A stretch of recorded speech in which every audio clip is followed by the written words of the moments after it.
యేసుక్రీస్తు అతి పరిశుద్ధ నామములో మీకు అందరికీ నా హృదయపూర్వక వందనాలు. యేసయ్య ఈరోజు మీకు సమీపముగా ఉన్నాడు.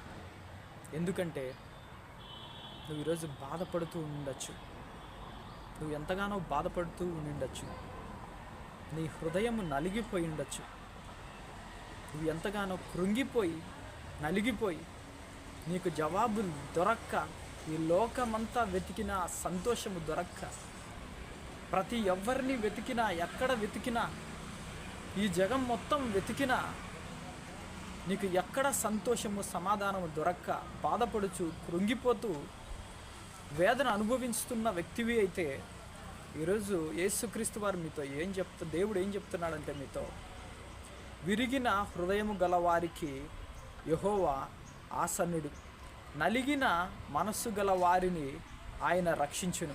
కీర్తనల గ్రంథము 34వ అధ్యాయము 18వ వచనము. ఇప్పుడు యేసుక్రీస్తు దేవుడు ఏం చెప్తున్నాడంటే, నువ్వు ఒకవేళ విరిగి నలిగిన హృదయం కలిగిన వ్యక్తివి అయితే, నువ్వు ఎంతగానో బాధపడుతున్న వ్యక్తివి అయితే, మనసులో నువ్వు నలిగిపోతున్న వ్యక్తివి అయితే, ఆయన నీ హృదయానికి ఆసన్నుడై ఉన్నాడు. ఆయన నిన్ను వెతుక్కుంటూ వస్తాడు. ఆయన నీతోనే మాట్లాడుతున్నాడు. నువ్వు భయపడవద్దు, నువ్వు బెదిరిపోవద్దు, భయపడవద్దు. నీ సమస్యకి పరిష్కారము త్వరలో నేను చూపించబోతున్నాను అని ఆసన్నుడవుతున్నాడు.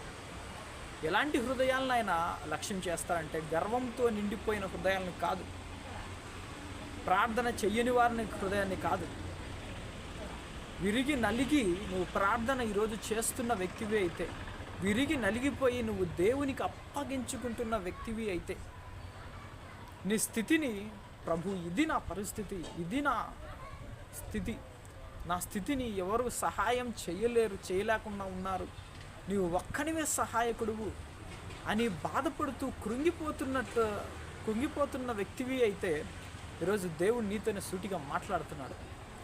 ఆయన మీలాంటి వారికే సమీపస్థుడై ఉన్నాడు. మీలాంటి విరిగిన హృదయం కలిగిన వారికి సమీపస్థుడై ఉన్నాడు. కాబట్టి ఈరోజు అధైర్యపడకు నా ప్రియమైన వారలారా. మీరంతా ఇప్పుడు బాధపడుతున్న వ్యక్తులు అయితే, ఏ సమస్య గురించి బాధపడుతున్న వ్యక్తులు అయితే, ఏదో ఒక సమస్య గురించి బాధపడుతున్న వ్యక్తులు అయితే, ఆ సమస్యని యేసుక్రీస్తు నామములో ఆ సమస్య మిమ్మల్ని విడిచిపెట్టి పోబోతుంది.